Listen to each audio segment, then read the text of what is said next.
오늘은 프로이트의 정신분석 4강, 제목은 꿈의 소재입니다. 이 정신분석은 무의식의 세계를 대개 다룹니다. 이 무의식이 잘 표현되는 것이 꿈입니다. 꿈 속에서 나타나는 것이 이 사람의 무의식 세계를 드러낸다는 것이죠. 이 무의식이란 것은 무엇이냐?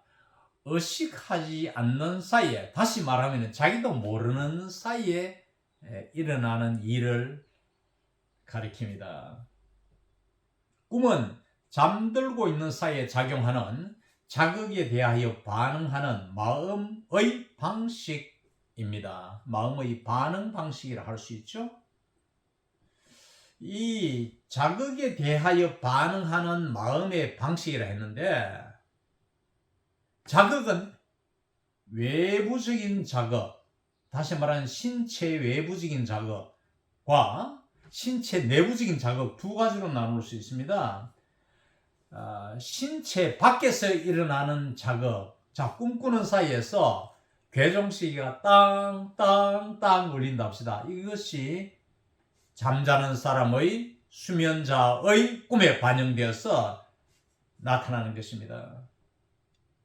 뭐 지나가는 비행기 소리라든지 혹은 잠자는 사이에 날아가는 비행기 소리뿐만 아니라 또 지나가는 기차의 소리 등등 잠잘 때 바깥에서 나는 소리가 꿈을 자극시킨다는 것이죠. 그래서 우리가 대개 주택지, 미국의 경우 좋은 주거지는 조용한 곳입니다. 비행기가 날아간다든지 주변에 소음의 환경이 없다든지 이런 곳이에요.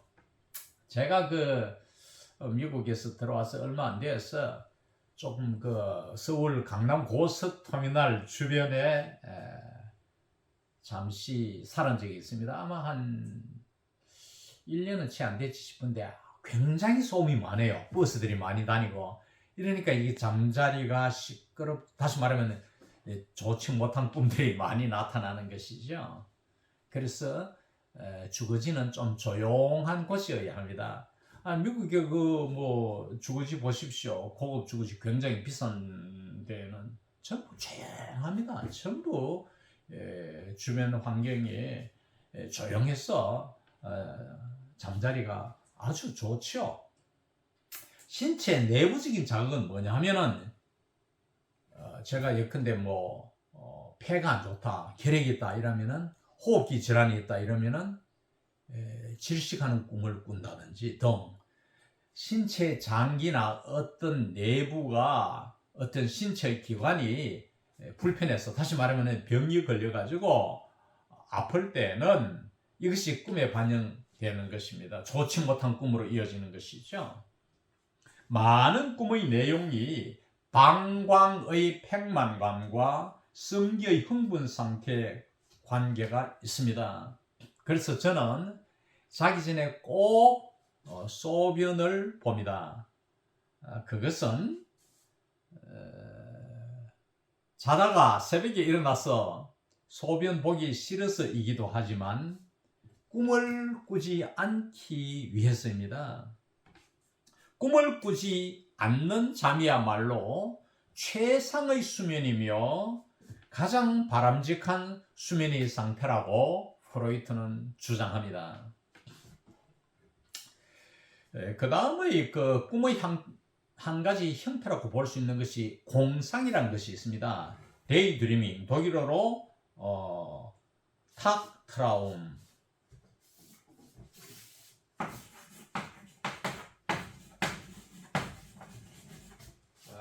이게 이제 독일어로 탁트라움인데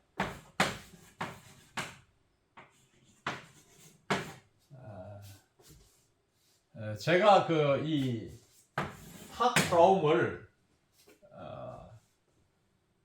잘못 표기해서 오늘 이 4강을 재해설하는 것입니다. 그러니까 낮에 꾸는 꿈인데 이 낮이죠. 탁이 베이고 처음 꿈이다 이 말이죠. 공상 백일몽 하는 건데 이 백일몽에는 세 가지가 있어요. 첫째, 이기적 욕구를 나타내는 꿈. 둘째, 권력욕을 나타내는 꿈. 셋째, 성적 소원을 나타내는 백일몽. 성적 소원, 즉 멋있는 상대와 한번 연애하고 싶은, 섹스하고 싶은 이런 욕구를 말합니다. 이기적 욕구는 뭐 자기 욕심을 나타내는 욕구 많죠. 우리가 이기적인 생각, 어떻게 하든지 내 목적을 성취시키고자 하는 마음에서 나오는 그런 꿈. 권력욕 하면 뭐 한자리 하고 싶은 거 누구나 가지고 싶죠. 그런 것이 낮에 공상하는 가운데서 나타난다 이것이죠. 또 셋째는 성적 소원. 뭐 어떤 30대 여자가 이래요. 30대 때 우리가 남자가 여자가 뭐 주체할 수 없는 성욕이 일어나잖아요. 굉장히 성적으로 활발할 때인데 그 근육질 좋고 떡대 있는 멋있는 남자하고 한번 잠자를 했으면 좋겠다 그런 이야기를 하더라고요. 이 성적 욕구라는 것이 프로이드의 관심이죠. 쉽게 말하면은 이 세 가지 중에서도 프로이드의 관심은 섹스에 있습니다. 근데 어떤 식으로든 이것이 우리가 일상생활 속에서 만족이 되면 이 세 가지가 만족이 되면 꿈이 안 나타나겠죠. 그러나 세 가지 중에 한 가지라도 쉽게 만족되질 않아요. 그래서 늘 이런저런 소원한 꿈이 나타나는 것입니다. 젊은이들이 꿈을 특히 공상을 많이 하는데 특히 처녀들 뭐 이제 대학을 졸업하고 좀 자유로울 때 에로틱 데이드리밍이라 해가지고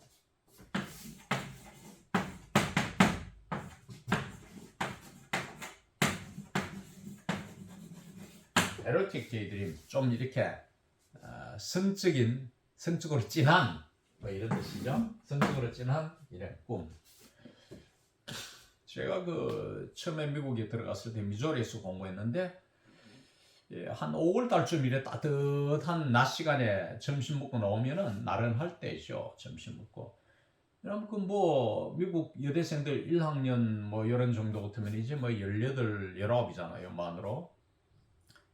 되게 주택 앞에 뭐 보통 소시민들 주택도 다 마당에 그 앞에는 뜰이 잔디밭이 있어요. 그 잔디에 나와서 비키니 아래위로 갈라진 그 비키니 입고 일광욕을 해요. 그러면서 뭐 책은 형식적으로 한번 들고 있기도 하지만 공상을 하는 거예요. 백마 타고 오는 남자를 생각하는 거죠. 열심히 쫓아오는 이 권력과 부를 가진 이런 멋있는 남자가 자기에게 잡다고 오는 이런 꿈을, 이런 환상을 가지는 것이죠. 특히 이 작가의 공상소설 따위 이런 것들, 이 공상도 꿈의 일종이죠. 단지 낮에 꾼다는 것 뿐이지 시간이 밤에 수면 상태에서 꾸는 것이 아니다는 것 뿐이에요.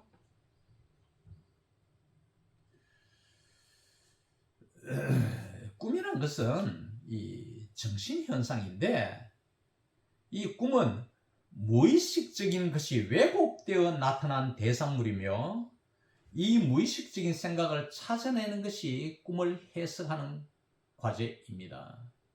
물론 어린아이들은 꿈은 왜곡되지 않고 상징으로 표현되지 않기 때문에 뭐 해석의 여지가 없습니다. 예컨대 뭐 프로이드 이야기에 의하면 뭐 아이들이 뱃놀이를 했는데 배를 타고 갔는데 재미가 있었다. 그럼 그날 저녁에 배를 더 충분히 타고 즐기는 꿈을 꾼다는 거죠. 뭐 그건 해석의 여지가 없죠. 왜곡되지 않죠.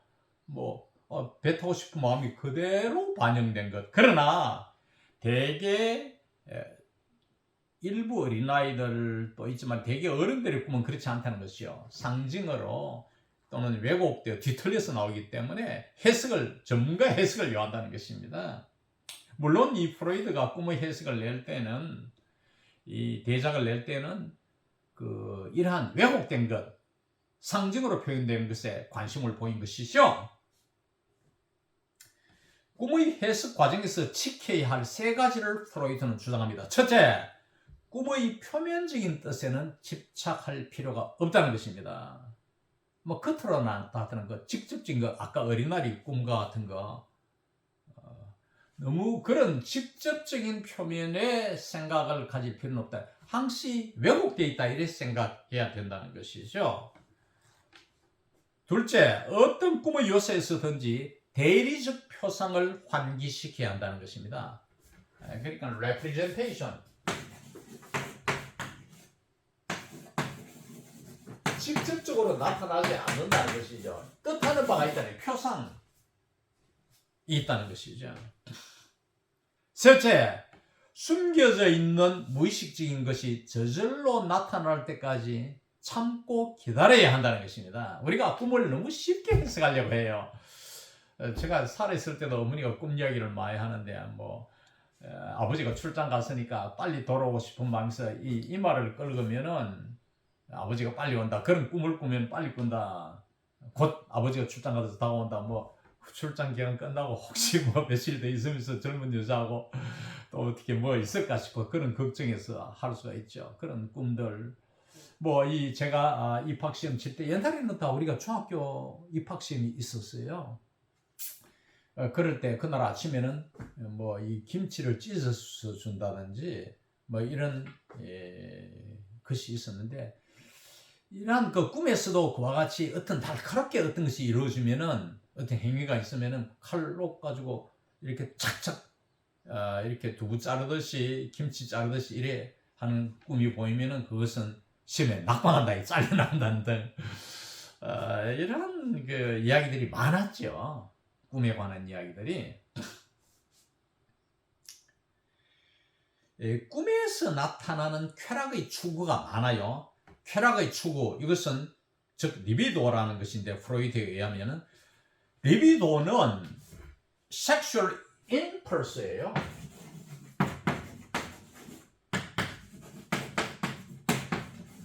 다시 말하면 이 임펄스는 섹슈얼 드라이브라 볼 수 있는데, 성적 욕동이랄까, 깊은 무의식에서 성적 욕구, 섹스하고 싶은 마음이 솟구치는 상태, 이것을 리비도라고 말했는데, 이 리비도에 관해서는 건친상관, 상관, 혹은 비윤리적인 성행위, 불륜, 이런 것을 다룹니다. 특히 금지되어 있는 대상만을 기꺼이 선택한다 이거죠. 그 리비도 때문에 남의 부인 정도뿐만 아니라 집안에 우리 남자는 어머니나 누이, 혹은 여자는 아버지나 오빠를 성적 대상으로 선택합니다. 비윤리적인 정력이 꿈을 야기시킬 만큼 충분히 힘을 가지고 있다고 본 것이죠. 이 건친상간은 아마 거의 모든 사람들이 경험해봤다고 그렇게 저는 주장할 수 있습니다. 무의식 세계에서는 용납이 되는 것이죠. 의식 세계에서 절대 용납이 안 되겠죠. 어떻게 우리가 혈족 간에 사촌 간에도 성행위를 할 수 없겠죠. 그러나 무의식 세계는 이것을 받아들이는, 특히 꿈속에서는 나타난다, 그런 이야기입니다. 이상 오늘 강의를 마칩니다.